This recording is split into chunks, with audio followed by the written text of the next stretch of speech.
Graça e paz, queridos. Amém? Vamos ler o nosso texto de hoje.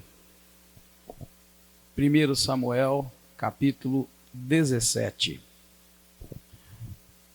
Ajuntaram os filisteus as suas tropas para a guerra e congregaram-se em Socó, que está em Judá, e acamparam-se entre Socó e Azeca, em Éfes-Damim. Saul e os homens de Israel se ajuntaram e se acamparam no vale de Elá, e ali ordenaram a batalha contra os filisteus. Os filisteus estavam no monte de um lado, e os israelitas estavam no outro monte do outro lado, e entre eles o vale. Saiu do acampamento dos filisteus um homem guerreiro, cujo nome era Golias de Gate, que tinha 6 côvados e 1 palmo de altura. Trazia na cabeça um capacete de bronze, vestia uma couraça escameada de bronze, cujo peso era de 5.000 siclos. Trazia caneleiras de bronze nas pernas e um dardo de bronze entre os ombros. A haste da sua lança era como o eixo de um tear, e a ponta de ferro da sua lança pesava 600 siclos.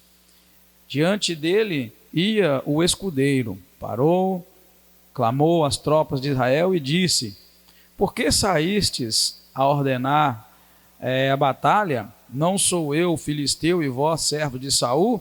Escolhei dentre vós um homem que desça a mim. Se ele puder pelejar contra mim e me ferir, seremos vossos servos. Porém, se eu vencer e o ferir, então serei vossos servos e nos servireis. Disse mais o filisteu: hoje desafio as fileiras de Israel. Dai-me um homem para que ambos pelejemos. Ouvindo Saul e todo Israel as palavras do filisteu, espantaram-se e temeram muito. Ora, Davi era filho de um homem efrateu de Belém, da Judá, cujo nome era Jessé. Jessé tinha 8 filhos, e nos dias de Saul, este homem já era velho e avançado em idade.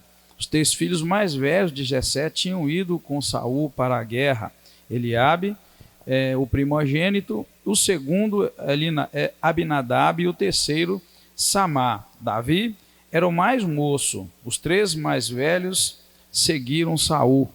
Mas Davi ia e voltava de Saul para apacentar as ovelhas de seu pai em Belém. Durante 40 dias apresentou-se o filisteu pela manhã e à tarde. Ora, disse Jessé a Davi seu filho: toma para seus irmãos um efa deste grão torrado e tostado, e estes 10 pães, e corre a levá-los ao acampamento de teus irmãos. Leva também estes 10 queijos ao seu comandante de 1000. Visitarás a teus irmãos para ver se vão bem, e trarás notícias deles. Eles estão com Saul e todos os homens de Israel no vale de Elá, pelejando com os filisteus. No dia seguinte, Davi levantou-se de madrugada, deixou as ovelhas com guarda, carregou-se e partiu, como Jessé lhe ordenara. Chegou ao acampamento quando o exército estava saindo em ordem de batalha, e os gritos chamavam a peleja. Os israelitas e os filisteus se puseram em ordem, fileira contra fileira. Davi, deixando a carga que trouxe com a guarda da bagagem, correu para a frente da batalha, e chegando perguntou a seus irmãos se estavam bem. Estando Davi ainda a falar com eles, veio subindo do exército dos filisteus o homem guerreiro cujo nome era Golias, o filisteu de Gate, e falou conforme aquelas palavras, e Davi as ouviu. Quando todos os homens de Israel viram aquele homem, fugiram de diante dele e temeram grandemente. Diziam uns aos outros: vistes aquele homem que subiu? Subiu para afrontar Israel. A quem o matar, o rei o acumulará de grandes riquezas, lhe dará a sua filha e fará a casa de seu pai livre de impostos em Israel. Perguntou Davi aos homens que estavam perto dele: que farão ao homem que matar a este filisteus e tirar a afronta de sobre Israel? Quem é este circunciso filisteu para afrontar os exércitos do Deus vivo? O povo lhe repetiu aquela palavra, dizendo: assim se fará o homem que o matar. Quando Eliabe ouviu Davi conversando com aqueles homens, acendeu-se a sua ira contra Davi e disse: por que desceste aqui? E com quem deixaste aquelas poucas ovelhas no deserto? Bem conheço a tua presunção e a maldade do teu coração. Desceste para ver a peleja. Disse Davi: que fiz eu agora? Não posso nem fazer uma pergunta? Então se desviou dele para outro e falou a mesma coisa, e o povo lhe tornou a responder como antes. Ouvidas as palavras que Davi falara, anunciaram-nas a Saul, que mandou chamá-lo. Disse Davi a Saul: não desfaleça o coração de ninguém por causa deste filisteu. O teu servo irá e pelejará contra ele. Respondeu Saul: contra este filisteu não poderás pelejar. Tu ainda és moço, e ele homem de guerra desde a sua juventude. Disse, porém, Davi a Saul: teu servo apacentava as ovelhas de seu pai. Sempre que vinha um leão ou um urso e tomava um cordeiro do rebanho, e o saía após ele, o matava e arrancava o cordeiro da sua boca. Levantando-se ele contra mim, segurava-o pela barba, o feria e o matava. Teu servo matava assim um leão como o urso. Este incircunciso filisteu será como um deles, porque afrontou os exércitos do Deus vivo. O Senhor, que me livrou das garras do leão e das garras do urso, me livrará da mão deste filisteu. Disse Saul a Davi: vai-te, e o Senhor seja contigo. Então Saul vestiu Davi com a sua própria armadura, lhe pôs sobre a cabeça um capacete de bronze e o fez envergar uma couraça. Davi cingiu a espada sobre a armadura e tentou andar, porque não estava acostumado a usar essas coisas. Disse Davi a Saul: não posso andar com tudo isso, pois não estou acostumado. Assim tirou Davi aquilo de sobre si. Então tomou o seu cajado na mão, escolheu 5 pedras lisas do ribeiro, pô-las na bolsa que trazia, e lançando mão da sua funda, aproximou-se do filisteu. O filisteu também vinha aproximando de Davi, e o seu escudeiro ia diante dele. Olhando o filisteu e vendo Davi, o desprezou, porque era moço ruivo e de boa aparência. Disse a Davi: sou eu algum cão para tu vires a mim com paus? E o filisteu, pelos seus deuses, amaldiçoou Davi. Disse a Davi: venha a mim e darei a tua carne às aves do céu e às bestas do campo. Disse Davi ao filisteu: tu vens a mim com espada, com lança e com escudo, mas eu venho a ti em nome do Senhor dos exércitos, o Deus de Israel, o Deus dos exércitos de Israel, a quem tens afrontado.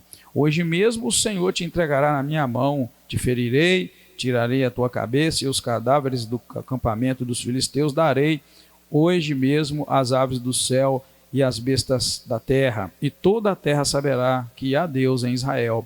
Saberá toda esta comunidade que o Senhor dá a vitória, não com espada ou com lança, pois do Senhor é a guerra, e ele vos entregará nas nossas mãos. Levantando-se o filisteu e indo a encontrar-se com Davi, e este se apressou e correu ao combate para lutar contra ele. Davi meteu a mão na bolsa, pegou uma pedra com a funda, a atirou, ferindo o filisteu na testa. A pedra ficou encravada na testa de Golias, que caiu com o rosto no chão. Assim Davi venceu o filisteu com uma funda e com uma pedra. Sem uma espada na mão, feriu e o matou. Correu Davi e, pondo-se em pé sobre o filisteu, tomou-lhe a espada, desembainhou e o matou, cortando-lhe a cabeça, com ela a cabeça. Vendo os filisteus que o seu campeão estava morto, fugiram. Então os homens de Israel e Judá se levantaram e jubilaram e seguiram os filisteus até Gate e até as portas de Ecrom, e morreram os filisteus. Cadáveres deles ficaram espalhados pelo caminho de Saaraim até Gate e até Ecrom. Então voltaram os filhos de Israel de perseguirem os filisteus e levaram tudo o que encontraram no acampamento deles. Davi tomou a cabeça do filisteu e a trouxe a Jerusalém, e as armas ele pôs na sua tenda. Quando Saul viu Davi sair para encontrar-se com o filisteu, perguntou a Abner, o comandante do exército: de quem é filho esse moço, Abner? Respondeu Abner: vive a tua alma, ó rei, que não sei. Disse então o rei: pergunta de quem ele é filho.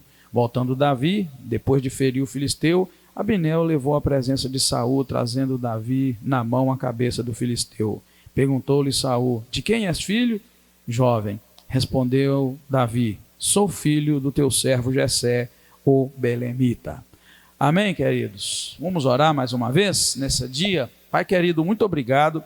Nós estamos felizes na tua presença, alegres pelo este privilégio, e agora nos colocamos nas tuas mãos, contando com teu Espírito Santo, que irá nos ajudar a tirar lições desse texto para a nossa vida. Muito obrigado mais uma vez. Nós te agradecemos em nome do Senhor Jesus Cristo. Amém. Aleluia, glória a Deus. Pode sentar, irmãos, em nome do Senhor Jesus Cristo. Esse texto, para nós, na continuação, do que nós estamos estudando, fica fácil a nossa meditação, mas na verdade, para uma leitura isolada, ele fica bastante sem sentido, mas para nós não, tá, irmãos?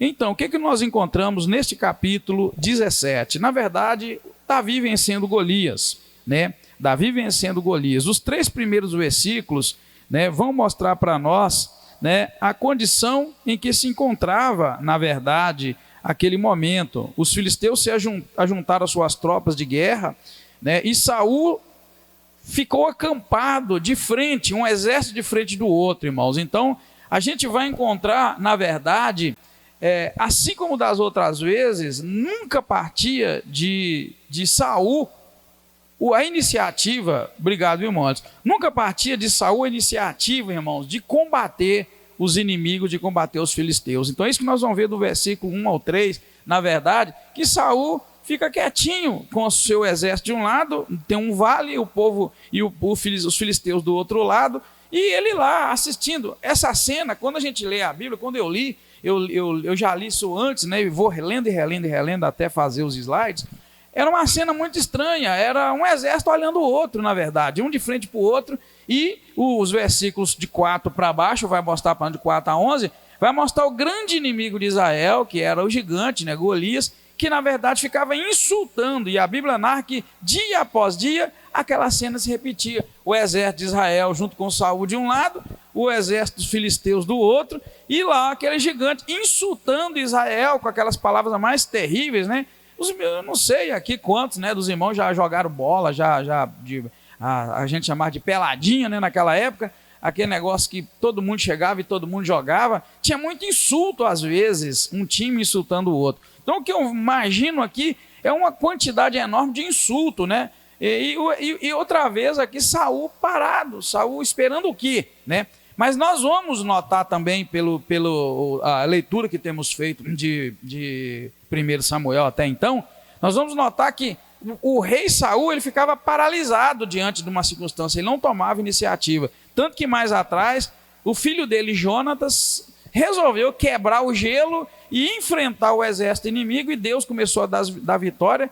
E na verdade Saul cometeu um erro grave, Aliás, um erro grave não. Saul cometeu vários erros graves, e aí fez com que, na verdade, o povo de Israel perdesse a batalha para os filisteus. No capítulo 14, isso narra para nós que, na verdade, Jonatas se anima e vai junto com o escudeiro dele enfrentar os filisteus, e Deus dá na mão deles os homens, e aí vai acontecer que Saul vai juntar o povo para a guerra e vai fazer uma besteira. A besteira que ele vai fazer, nós comentamos sobre isso no capítulo 14, é que ele decreta um jejum entre Israel em plena guerra. Então os homens estavam lá lutando e em jejum, e conjurou ainda que quem comesse morreria. Vai o filho dele e come mel, e aí a força dele volta, ele fica todo animado, e aí cria uma encrenca danada.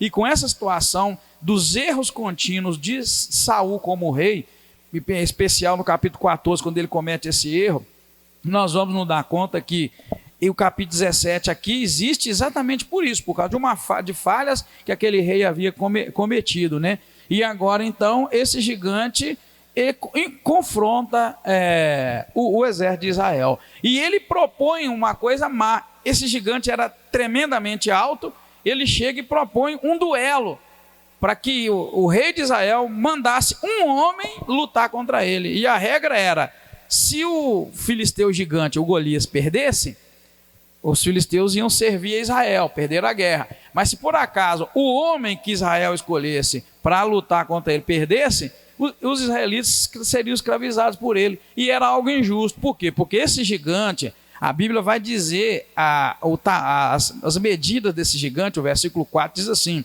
que esse gigante tinha 6 côvados e 1 palmo de altura. 6 côvados e 1 palmo de altura, irmãos, dá mais ou menos 3 metros de altura que ele tinha. Literalmente era grande. Talvez numa guerra hoje, 3 metros de altura, a pessoa ter 3 metros, não vai ajudar tanto, porque hoje a guerra não é como antes. A guerra antes era paulada, pedrada, era espada, não era tiro, era espada, era lança, como nós vemos aqui. Então, quanto maior o braço, mais lucro teria aquele exército. Esse homem de 3 metros de altura, é uma pena que eu não trouxe uma foto que eu tenho do lado do cunhado da Ana Silvia. Tem 2 e pouco, eu tenho 1,68. 1,68. Então eu fico bem no ombro desse camarada, no ombro, eu fico bem aqui nessa altura dele assim, mais ou menos. Ele tem 2, acho que é 2,5, né não? É um negócio 2,5, 2,12. Eu queria trazer a foto dele, mas eu esqueci, era para ter procurado lá e colocado aí para vocês verem, ter uma noção. 3 metros é bem mais. 3 metros será que é o quê, hein? Daqui onde, vocês que são bons?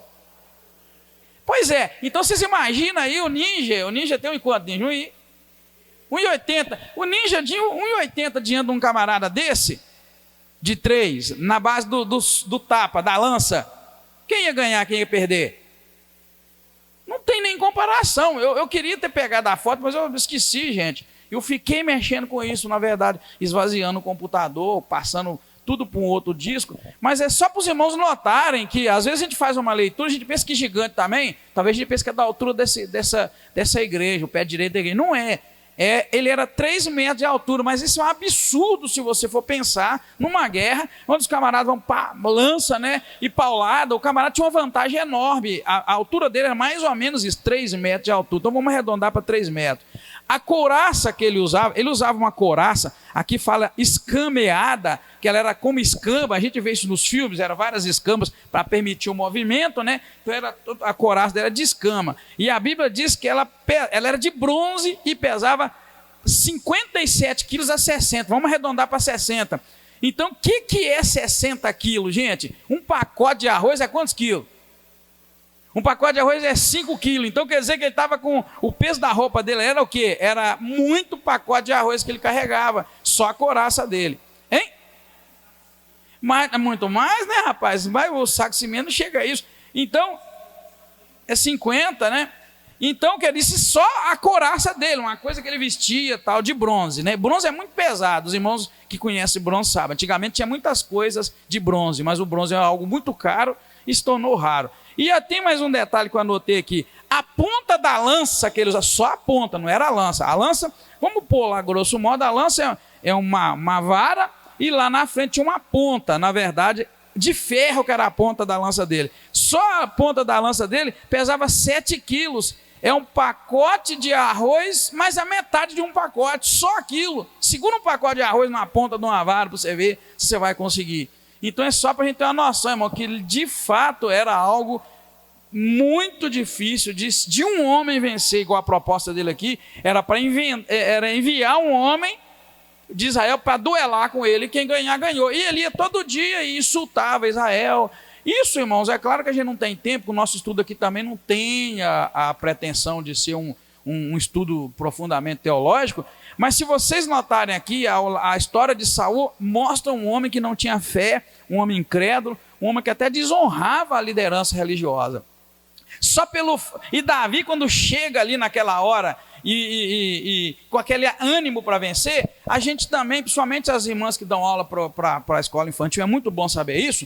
Na verdade, ele vem com muito ânimo, mas ele não tinha preparo nenhum para a guerra. Tanto que ele foi desprezado pela própria família quando foi escolhido para ser rei. Ele agora é desprezado pelos seus irmãos quando ele chega. Estão dizendo que ele veio só para ver a guerra, na verdade, né? Ver pessoas morrerem e tal. E o próprio rei vai falar com ele: olha, você não pode enfrentar esse homem porque você é um moço E, na verdade, esse homem é treinado na batalha, na guerra, né? E aí, quando ele vai lutar, ele não consegue nem se colocar a armadura do rei para ele usar. Então, ele é um camarada totalmente sem lógica para a guerra, de preparo para a guerra. Mas quando ele chega naquele ânimo, é onde eu falei que para os professores de escola bíblica que explora muito essas histórias é boa, porque, na verdade, a coragem de Davi, irmão, não é loucura nenhuma. E qualquer homem de Deus, por isso que eu falo que a gente não tem muito tempo para aprofundar teologicamente, mas vale a gente falar isso aqui agora, que na verdade qualquer um homem de Deus enfrentaria aquele Golias e venceria. Por uma razão, irmãos, Deus, ao longo da Bíblia Sagrada, desde Gênesis, Deus está falando que ninguém poderia resistir a Israel. Ninguém poderia, irmão, zombar de Deus e de Israel e ia ficar de pé. Então, desde Gênesis, Deus está assumindo um compromisso com Abraão, que falou com Abraão: em ti serão benditas todas as famílias da terra. Está escrito, Deus falou assim para Abraão: abençoarei os que te abençoarem e amaldiçoarei os que te amaldiçoarem. E aqui estava aquele homem amaldiçoando Israel, que teologicamente, biblicamente, a gente voltando, é descendente de Abraão. Então, aquela coragem de Davi, totalmente sem perfil para a guerra, mas que chega naquela força e naquele atrevimento e vence, irmãos, de uma maneira absurda, que ele põe lá 3 metros de distância. Eu não consigo ver Davi, um homem de 1,80 m, eu não consigo ver Davi de forma alguma. Quando a Bíblia diz que ele era de boa aparência, ele era isso, ele era aquilo, era um camarada que vivia lá para o mato, né, para o deserto, como a Bíblia diz, cuidando das ovelhas. Ele tinha muita coisa, menos aquele perfil que dava medo, tanto que quando o gigante vê ele aqui, ele humilha Davi, né? Ele vê Davi e humilha Davi, porque vê aquele camarada franzino, né? Bonitinho, né? Que diz o versículo 42, olha bem, para você ver como é que ele humilha. A visão que é daquele homem de guerra bruto, alto, quando vê aquele Davi, ele não vê um homem de guerra, tanto que ele diz assim, verso 42, olhando o filisteu, e vendo Davi, o desprezou, porque era moço, ruivo e de boa aparência.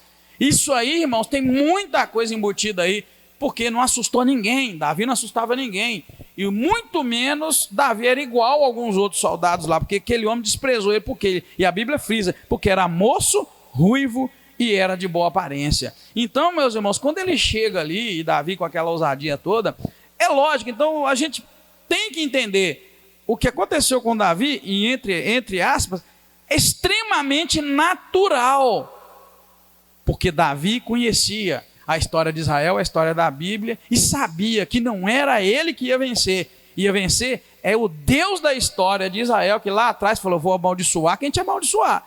Ninguém amaldiçoou Israel, porque se amaldiçoar a descendência de Abraão, vai morrer. Então Davi tinha essa convicção. É onde é muito importante a gente estudar a Bíblia para conhecer o Deus da Bíblia, igual eu estou falando para vocês. A gente conhece Deus quando a gente lê o agir de Deus, e aí a gente passa a conhecer o caráter de Deus, e a gente fica em paz, fica tranquilo em determinadas situações, porque a gente conhece Deus. Não é porque você é forte, é porque você sabe quem é Deus. Então você vai ficar tranquilo. Opa, Deus não falha, não vai falhar.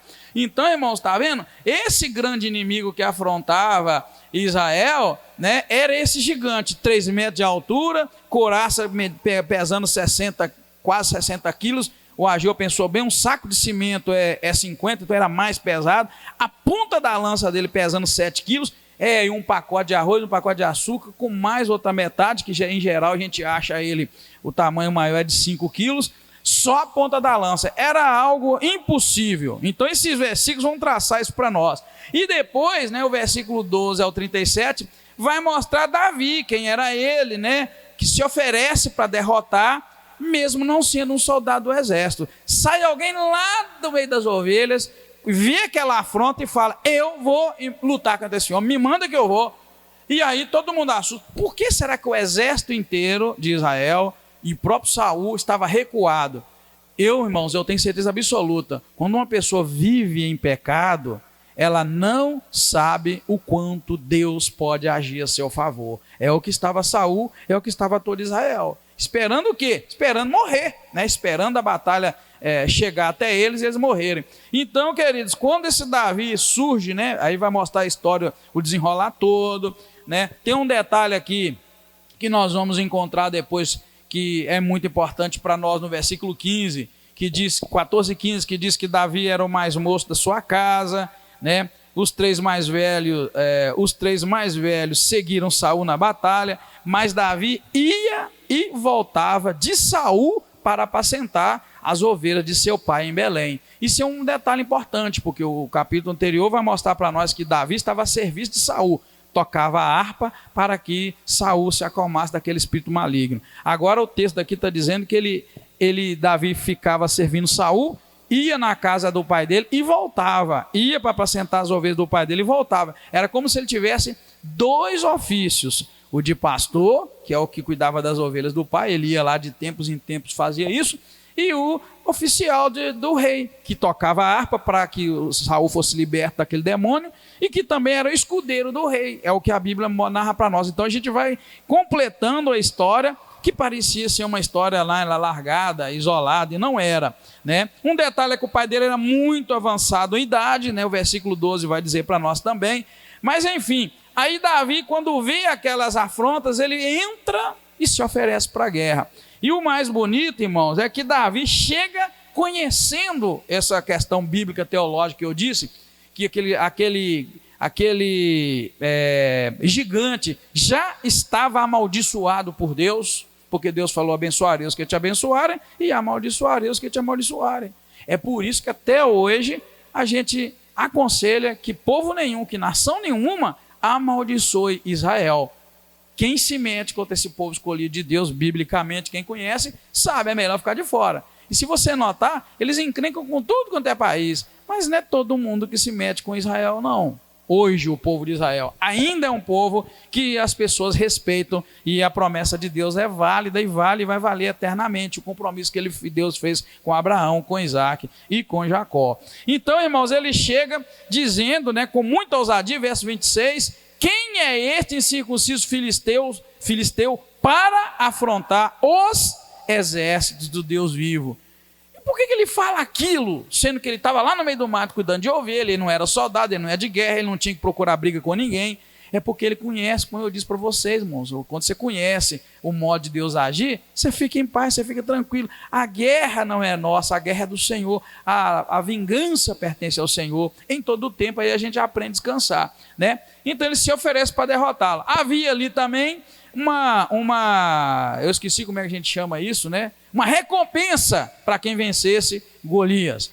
O camarada ia ter a filha do rei, né, como esposa, e a casa do pai dessa pessoa que vencesse ia ficar livre de impostos em Israel. Era algo muito bom, muito grandioso. Entrava para a família real e, além disso, né, aí a família não ia pagar impostos. Claro que Davi não foi por causa disso. Davi foi de fato porque era um instrumento de Deus. Deus tinha um propósito na sua vida. Já havia ungido ele rei, só que não era conhecido do povo. Então Davi já tinha, né, muita coisa encaminhada. E os últimos versículos, que aí é do 38 ao 58, vai mostrar Davi vencendo Golias, né? Tem muito ensinamento aqui, né? Saul consente que ele vai para a guerra, né? E aí Saul coloca a sua armadura sobre Davi. Davi não aguenta a armadura, né? Agora, vamos ser sinceros também, né, irmãos? A armadura é algo próprio, né, para você vestir para um enfrentamento de uma guerra. Aí vai a mesma coisa de colocar o terno de uma pessoa na outra. Nem sempre vai dar certo. A gente sabe que Saul era um homem alto, não era gigante, mas era um homem alto. Já não fala que Davi era alto. Então imagine a armadura de um homem alto, que da cintura para cima esse homem destacava, que era Saul, colocar em Davi, que parece que não era alto. Não ia dar certo. Mas na verdade, colocaram em Davi, e Davi não conseguiu se movimentar com aquilo. Aí o que Davi faz? Davi rejeita tudo aquilo, irmãos. Pega, né, a funda dele, né, tipo um estilingue, né, de jogar pedra. Uns acham que ela era de girar, sim, né, mas tudo bem. Era parecido com estilingue, né, colocava a pedra e jogava. Então ele pega uma funda e vai lá no rio e pega 5 pedras do ribeiro, pedras lisas. Quem já chegou na beirada de água aí sabe de rio, por exemplo, né? Sabe que pedra lisa é uma pedra que, com o tempo que a água vai batendo, ela vai rolando, ela fica literalmente lisa. Não sei se todos os irmãos tiveram acesso a isso. Eu vivi na beirada de rio, sei o que é. Então ele pega aquelas pedras lisas E com ela é que ele vai enfrentar o gigante, que vai com espada, com lança, vai todo preparado e insultando o exército do Deus vivo e insultando a Davi também. Nessa ameaça, Davi não recua. Davi chega e confronta ele com palavras. Esse homem diz que vai matar Davi. Davi pega e fala: você está pensando errado, rapaz, você vai ver, né? Você vai ver o que vai acontecer com você, eu vou te matar. A Trividão, né, falou: eu vou te matar. E tem outra coisa, os urubu, né, os animais, vai comer a carne do seu povo, sua carne, eu vou te matar. E aí, conclusão, queridos, é muito importante para nós. Ele pega 5 pedras e tinha esse objeto, essa funda para jogar a pedra. Mas ele usa apenas uma pedra para matar. Então foi uma pedrada só. A Bíblia fala que a pedra feriu ele na cabeça e ele caiu morto. Caiu no chão. Davi vai pegar a própria espada dele, do gigante, corta a cabeça dele. E aí, quando o povo do exército de Israel viu que o gigante estava morto, o que eles fazem?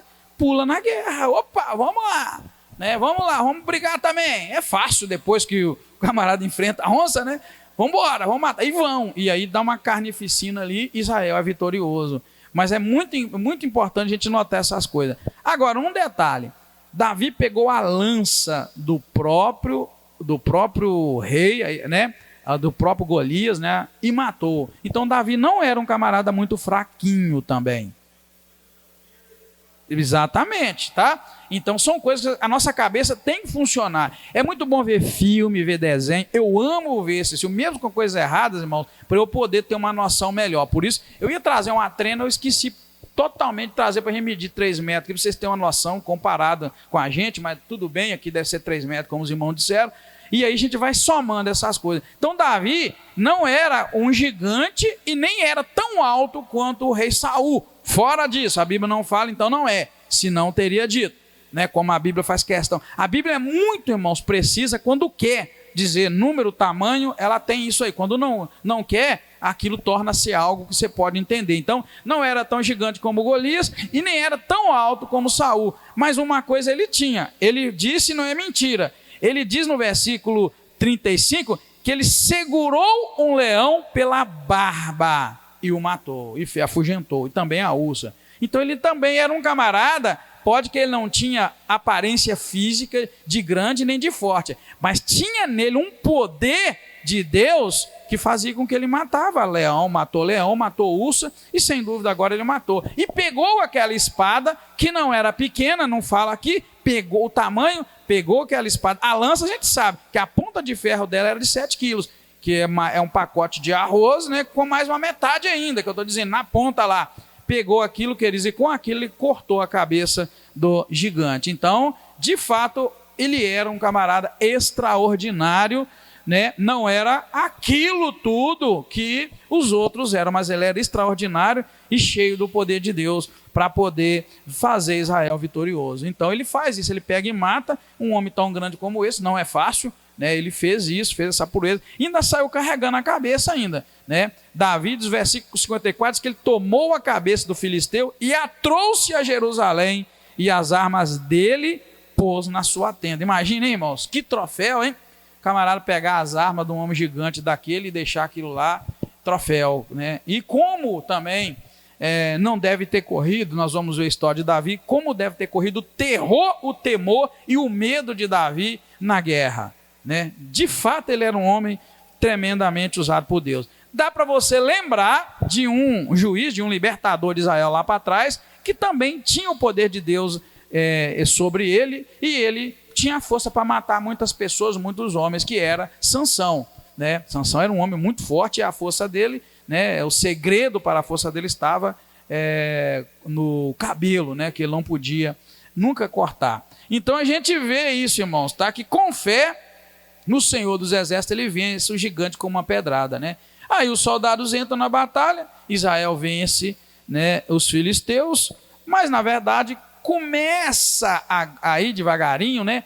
Surgiu uma diferença, uma discrepância, uma inimizade de Saul com relação a Davi, e isso vai terminar, né, tragicamente com a morte, né, do rei Saul e Davi assumindo o posto. Para finalizar, a gente vê um detalhe aí perturbador. Olha bem, verso 55 para baixo. Quando Saul viu Davi sair para encontrar-se com o filisteu, perguntou a Abner, o comandante do exército: de quem é filho esse moço, Abner?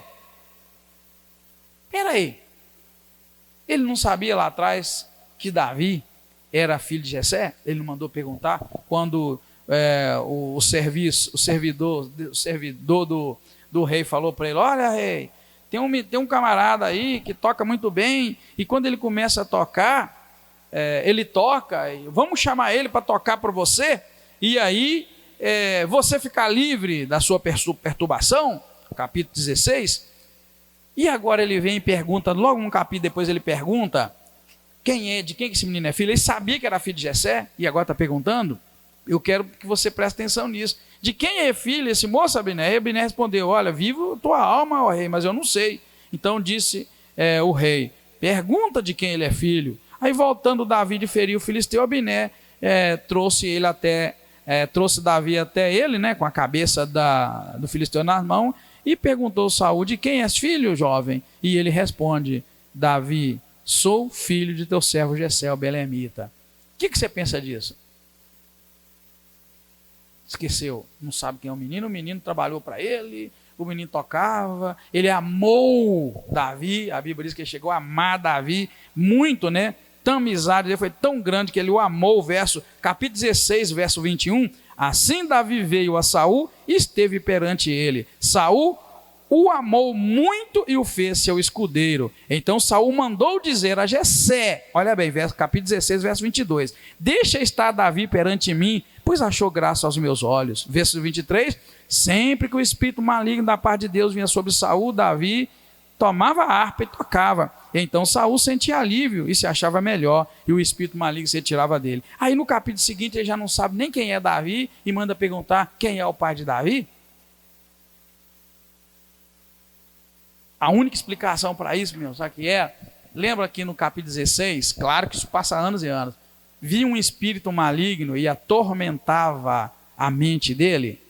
Certamente a mente desse camarada ficou totalmente perturbada e tão ruim que sequer ele conseguia lembrar quem era o pai de Davi. Ele sabia, porque lá ele mandou, fala que está o Jessé. Aí você vai pensar assim, mas ele não tinha nada que saber quem era o pai de Davi, ele sabia quem era Davi.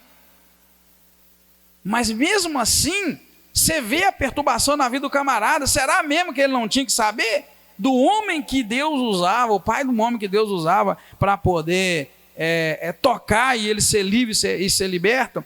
Então que a gente vê que ponto que chega, né, quando o espírito maligno resolve tomar posse da mente da gente, e a gente deixa a mente aos cuidados, né, à vontade, aliás, do inimigo. Um detalhe muito importante para nós, irmãos: em geral, quase sempre, o inimigo, quando ataca as pessoas, deixa a mente das pessoas perturbada. Pessoa possessa, quem já viu pessoa possessa de demônio, já notou que a mente da pessoa fica bem diferente do normal. Você nota que tem algo diferente. E Saul era perturbado insistentemente pelo inimigo, tanto que Davi passou a morar perto dele para tocar instrumento para ele. Nós vamos falar domingo que vem, na pregação, algo sobre Romanos 12, e não sei se você notou, quando Paulo está escrevendo aos Romanos, no capítulo 12, ele fala: rogo-vos, pois, irmãos, pela compaixão de Deus, que apresenteis os vossos corpos como sacrifício vivo, santo, agradável a Deus, que é o vosso culto racional. E racional é de raciocínio, tá? De razão. E aí o versículo seguinte diz assim: e não vos conformeis com este mundo, mas transformai-vos pela renovação da vossa mente. Ou, lá diz a outra tradução, pela renovação do vosso entendimento, algo assim, para que experimenteis qual seja a boa, agradável e perfeita vontade de Deus. Fala de renovar a mente.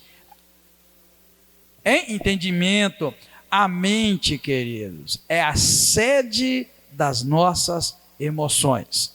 É na mente que a gente transforma os sentimentos para a gente poder entender o que é calor, frio, dor, enfim, tudo que você imaginar, a mente é que faz esse trabalho. Então, quando o inimigo quer nos atacar, ele sabe onde ele vai atacar.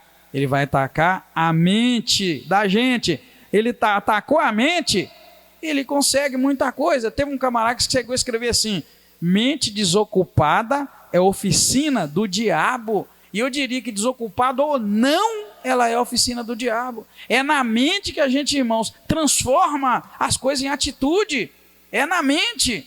Na mente, você pode pensar 300 coisas, mas é aqui também que você vai decidir: vou agir assim ou não vou agir, vou escolher Deus, não vou escolher, vou pecar, não vou pecar. É aqui que acontece. Então, se você notar, a mente é o lugar onde o inimigo gosta de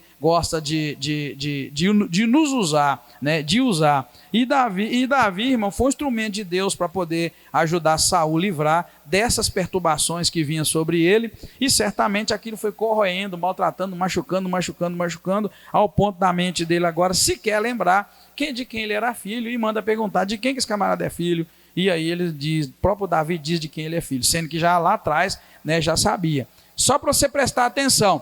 Então o inimigo, irmãos, usa muito nos atacar pela mente, né? Quando Jesus vai ensinar para os seus discípulos e diz que é do coração que procede os maus pensamentos, né? Que as intenções do coração do homem é má. Então a gente tem que entender que a gente tem que deixar Deus trabalhar aqui, ó, na nossa maquininha, na nossa mente, para que a gente possa ser instrumento de Deus e usar a nossa mente para poder glorificar e exaltar o nome do Senhor. Nossas ações é aqui dentro, aqui que se resolve. Vou fazer errado, vou fazer certo, né? Vou servir a Deus, não vou servir a Deus. É na mente que a gente toma essas decisões, tá bom? Podemos concluir que Saul não enfrentava o exército dos filisteus porque estava em pecado, ele não tinha fé, né? Sua fé vacilava. Davi, apesar de não fazer parte do exército de Israel, tinha fé, e por isso é que ele vence a batalha e vai vencer todas as batalhas ao longo da sua vida, enquanto ele permanece na fé. Então o que nos faz vitoriosos é puramente a fé. Não adianta você trabalhar feito louco, não adianta você fazer 300 mil coisas pensando que é a sua força, porque não é. É na força do Senhor que a gente vence, e é a fé que vai nos conduzir nesse caminho de vitória. Amém, queridos? Deus abençoe a sua vida, abençoe o seu coração, te ajude, e vamos estar juntos, se Deus quiser, no final de semana. Amém? Oremos, queridos. Muito obrigado, Deus, pela oportunidade de estudar a Tua palavra, de nela meditar. Sabemos que o Senhor disse que abençoaria quem abençoasse o seu povo Israel e amaldiçoasse quem amaldiçoasse Israel. Por isso eu te agradeço. O Senhor tem estendido este cuidado à igreja do Senhor, a nós.